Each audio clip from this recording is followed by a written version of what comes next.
last year, obviously, your defense created a bunch of touchdowns, scored a bunch of touchdowns. This year, you have one.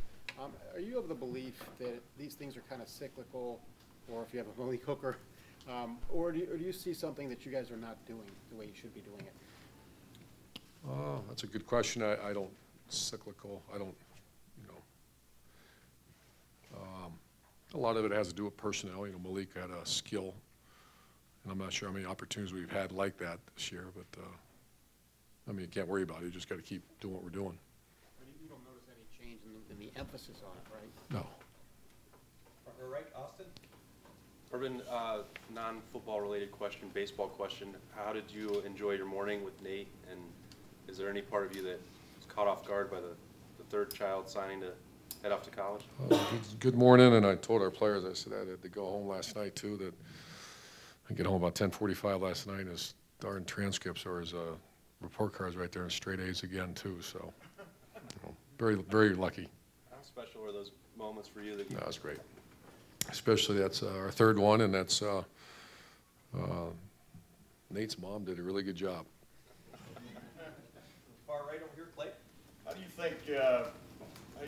How quickly has your team responded? Good. We had a good week, and we'll get more into responses, and it's all about practicing and getting ready for a good team. But we'll have more of those conversations starting tomorrow. When you correct things from last week because you feel you're going to see them again, how long does that take, and does that put you behind?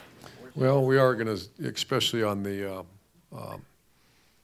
our defensive side of the ball. You know, they do run some pro-style run game like we saw last week. So we went into that correction mode immediately on Sunday, and then that's what we've been working on a week in practice. Far left, the Matt.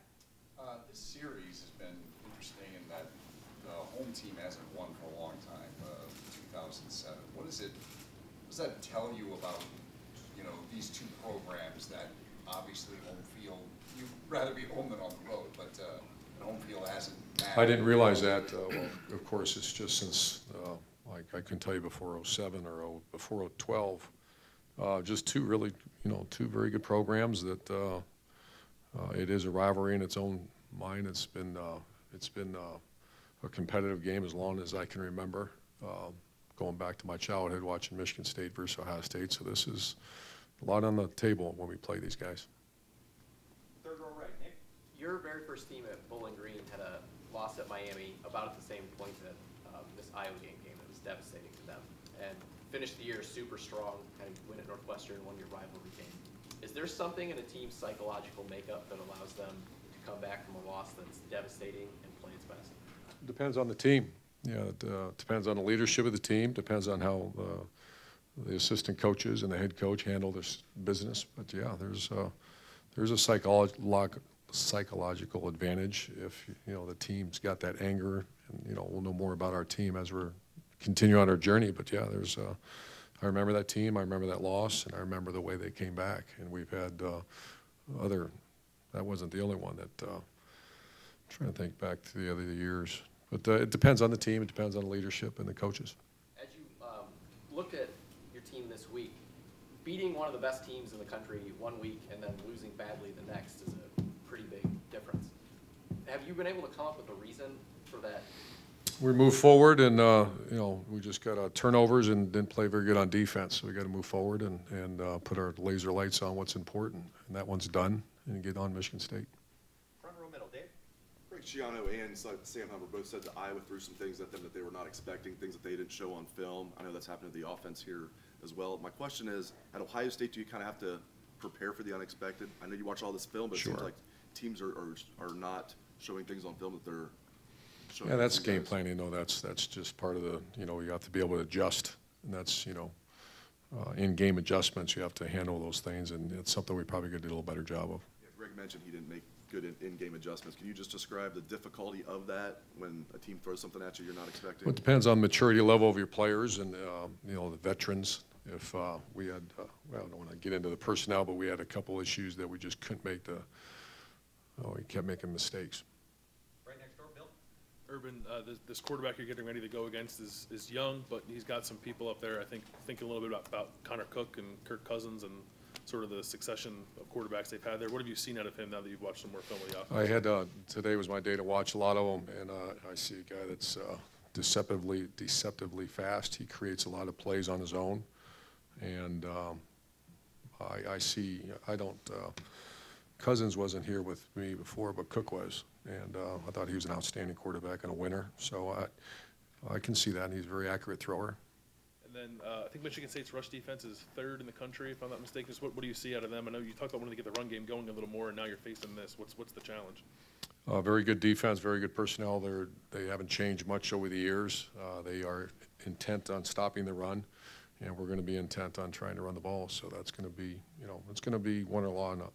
These games are won and lost up front, and that's what we're going to find out. Right next door, Doug. Urban, against Iowa, you guys hit him over the top a couple times. You had another one that was close that you almost hit.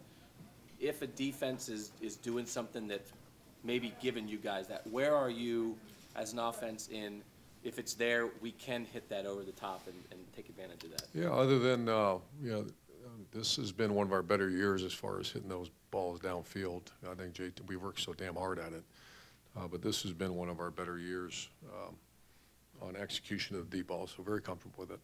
And as you go forward, I apologize, I'm just trying to, if I don't ask this question correctly.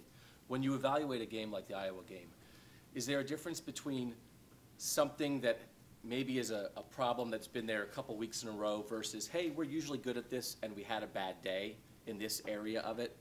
As you try to go forward, are there some things that you can kind of say, you know what, we know we're good at that, we just had a bad day on one day? Is that different as you go forward in trying to evaluate which is which and which is the other? I get your question, and I don't know if I agree with the question, but yeah, that's part of our job to evaluate. Was it a bad day? Was the 4 turnovers a blip, a speed bump? That's not something historically that we've done. But it's too easy to say it's just a bad day. Now you have to dig and peel back the onion and say, okay, now why was that a bad day? What do we, and I always go back to, it's called competitive excellence around here. It's all about practice. Did we get those scenarios and situations in practice? And that's, it's hard to go back and evaluate that now, but because we're moving forward. But it's too easy to say just had a bad day. We don't say that. We say now why, and let's get them fixed. And last couple of questions. Second row left, Ari. Urban, do you have an update on Trayvon Grimes? I know he was down in Florida and was away from the team for a little bit. How's he doing? He's still there. He's finishing up his classes online, and it's a personal situation with him. Is the plan for him to return, and I think is he so. still on track for that? I think so. Okay, and one other thing. When you have a loss like that, I know that you're constantly on the phone and you're constantly recruiting, and does the tone of the way that you talk to commits, does the way that you sell change? Do you have to adjust anything in the wake of something like that and how you communicate with someone? Yeah, it's a little, the week before is a little more jovial, and I guess, I don't know if I've ever used that word jovial before. A little more energy, so you just got to keep swinging. And final question, Raider, Tim. Urban, specifically, what does Michigan State bring to the table in their run defense? What makes them so difficult to solve? It's called, well, technically it's 4 3/4, and you always have extra run defenders around the ball, and they take great pride in that, and very hard to move the ball against. And teams, they're giving up. I looked at their stats; they're not giving up much rushing yards at all, and they force you to take shots over the top a lot. If you hit them, you beat them. If you don't, you're in a street fight. And the last couple of years, y'all have had trouble running the ball on them for the most part. Is there a certain resolve going into this game that's got to be part of your offense, if you understand what I'm saying? Yeah. Well, we ran it in 14, but we had a nice balance against them, and the last 2 years we haven't had the weather issues, and so weren't able to throw the ball, and they're rugged against the run. So ideally you want to have a nice balance. And I know we've asked you about this too, but has there been a conversation with Kevin Wilson or whomever that you want to see J.K. touch the ball? I Yes. mean, he caught 5 passes last week, so he didn't just.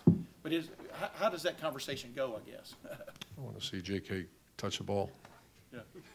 More. Just want to touch the ball. Yeah. Coach, thank you. Thanks. Thanks, man.